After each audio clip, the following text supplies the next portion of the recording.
ونستعينه ونستغفره ونعوذ بالله من شرور أنفسنا ومن سيئات أعمالنا ومن يهد الله فهو المهتد أشهد أن سيدنا وحبيبنا وشفيعنا ومولانا محمد وعلى آله وصحبه أجمعين وسلم تسليما وقال الله تعالى أيضا إن الله اشترى من المؤمنين أنفسهم وأموالهم بأن لهم الجنة يقاتلون في سبيل الله فيقتلون ويقتلون وعدا عليه حقا في التوراة والإنجيل والقرآن ومن أوفى بعهده من الله فاستبشروا ببيعكم الذي بايعتم به وذلك هو الفوز العظيم صدق الله العظيم ونحن على ذلك من الشاهدين والشاكرين الحمد لله رب العالمين. Para santri yang mulia, kita awali seluruh rangkaian kegiatan kita, pembelajaran kita pada hari ini dengan bersama-sama membaca basmalah. Bismillahirrahmanirrahim. Selanjutnya mari kita cermati, kita lihat diri kita. Setelah itu kita teguhkan diri kita sebagai hamba yang pandai bersyukur kepada Allah, bahwa hari ini kita harus memahami dan menyadari kita bisa hadir di majelis ilmu ini karena Allah. Majelis ilmu ini sehingga nanti ketika kita di yaumul hisab, ketika lisan kita ditutup, dikunci, maka tangan ini bersaksi bahwa tangan ini pernah diayunkan menuju majelis ilmu dan insyaallah ada kebaikan di dalamnya. Bahkan kaki kemudian bersaksi bahwa kaki ini pernah dilangkahkan untuk menuju majelisnya Allah, majelis ilmu ini, dan insya Allah ada kebaikan di dalamnya. Maka kita memohon kepada Allah ketika kita paham bahwa hari ini kita bisa, maka kita kemudian bersyukur yang tak terhingga. Alhamdulillah ya Rabbana, terima kasih ya Allah, hari ini kau berikan kebaikan kepada kami. Baik, kita juga bersalawat dan salam semoga Allah limpah curahkan kepada junjungan kita Nabiullah Nabi besar Muhammad sallallahu alaihi wasallam dan juga kepada seluruh pengikutnya hingga akhir zaman nanti. Hadirin yang dimuliakan Allah, kalau masih ingat gimana kalau zikir pagi dan petang yang kita baca? Hasbi Allah, terus la ilaha illahu alaihi tawakkaltu, terus wa huwa rabbul arsyil azim. Dibaca di pagi hari 7 kali, dibaca di petang hari 7 kali. Insyaallah semoga Allah memberikan keberkahan, kecukupan dan juga pengayuman. Maka berikutnya ayo kita teguhkan cita-cita kita.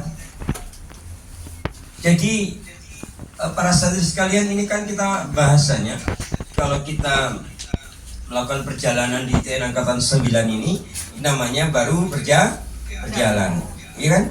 Kalau toh sudah berjalan belum jauh, kalau toh kita sudah berjalan. Maunya sama Ustaz. Nanti kalau sama seperti nunggu Ustaz barengin dengan jamaah Ustaz yang di Indonesia. Ya, nanti kalau ada di antara para santri kok mau berniat, niat aja dulu sekarang ya. Ya, semoga nanti dimudahkan nanti. Mungkin bukan bulan Agustus ya. Mungkin ya. Nanti bulan Agustus kita lihat berapa gitu ya. Nah, harapan Ustaz sebenarnya pengennya Ustaz itu punya santri cahayaku semua bareng mau Ustaz ke sana gitu ya. Amin. Rahasianya apa? Ketika kesini itu ya ada yang zamannya Ustaz. Kesana sekali, habis itu berkali-kali. Kenapa? Ketika dia tawaf, ketika multajam dia berdoa, ya Allah, hamba mohon kau undang hamba di rumahmu ini setahun 6 kali. Berdoa berkali-kali begitu. Setiap mutar berdoa. Akhirnya dia berkali-kali dalam setahun. Sekarang nggak dibatasi. Kalau dulu kan maksimal 2 kali dalam setahun. Sekarang ke sana nggak dibatasi. Berkali-kali ke sana, gitu ya. Jadi kalau sudah pokoknya sekali kita ke sana, berdoalah di Multazam, berdoalah di Raudhah, berdoalah nanti ketika di Masjid Quba, Masjid Qiblatain itu ya, dan seterusnya. Nah, kembali ke sini. Di sini Empat pemuda tadi berkumpul, kemudian mereka menyampaikan kepada Allah cita-cita mereka. Berarti di situ tempat apa namanya? Tempat yang mustajab. Mustajab di sini loh Bu. Antara Hajar Aswad dan pintu. Nah, kemudian mereka menyampaikan cita-cita mereka. Jadi ini namanya ini. Ya. Abdullah bin Zubair, Mus'ab bin Jubair, Urwah bin Jubair dan Abdul Malik bin Marwan. Mereka selalu mengungkapkan apa yang menjadi harapannya ke depan. Penting, ternyata ada riwayatnya. Boleh kita punya cita-cita. Gitu. Maka ini penting ketika jenengan di sini itu harus punya apa sih gitu. Biar itu termotivasi jenengan serius, senang sungguh-sungguh gitu. Misalnya contoh ngerjain LKS itu. Ya. Kenapa Ustadz itu kadang marah kepada santri gak ngerjain? Apakah ketika santri gak ngerjain kemudian rezekinya Ustadz dari Allah berkurang? Gak ada hubungannya dengan itu. Apakah ketika kenapa Ustadz marah? Ketika LKS tidak dikerjain santri kemudian Ustadz itu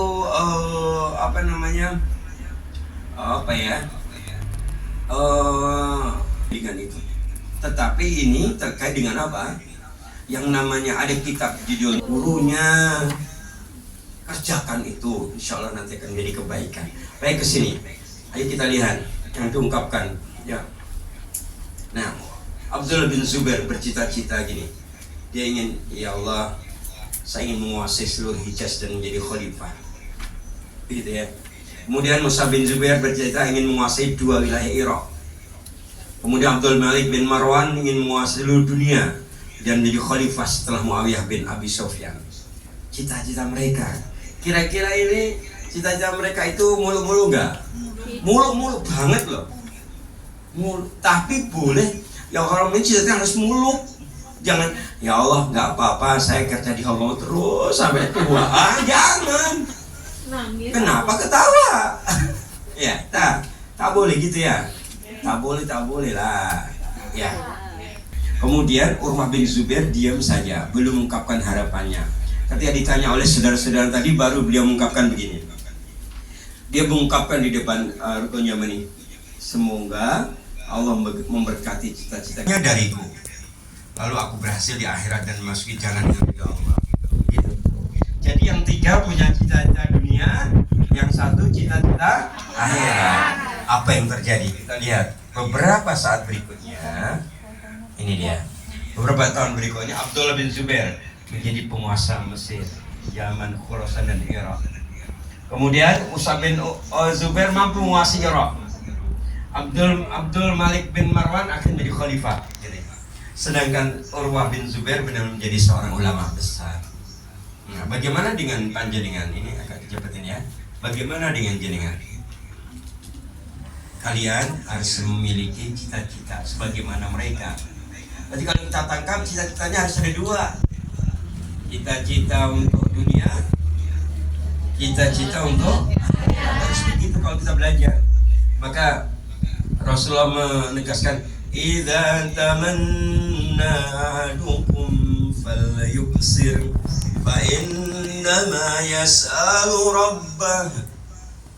Apabila salah seorang di antara kalian berangan-angan, maka dia memperbanyaknya karena sebenarnya ia sedang mohon kepada Allah.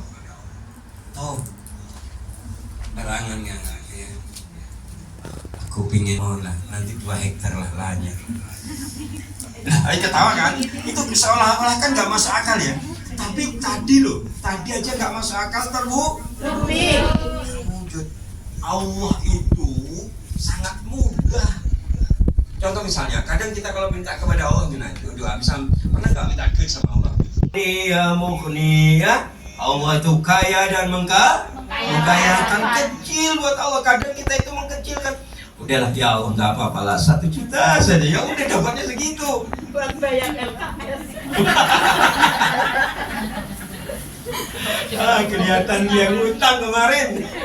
Jujur. Alhamdulillah. Ya, Ustaz suka santri yang jujur ya. Amin. Nah gitu ya. Jadi gini. Jadi kita itu kalau berangan harus yang tinggi. Ya Allah, semoga nanti punya klinik, kemudian dengan lahan yang detail, lahannya sekian, nanti untuk parkir mobilnya ya sekitar 1,5 hektar lah, Iya, seolah-olah mulu-mulu kan? Ya, kan itu bagian dari doa. Saya tahu deh telat. Dalam kacamata manusia mulut-mulut di hadapan Allah itu tak ada apa. Saya akan berdakwah bantu guruku. Gitu ya. Dengan cara apa? Saya akan mendakwahkan tipu nabawi. Saya akan baksos kemana-mana gratis. Saya akan undang 2.000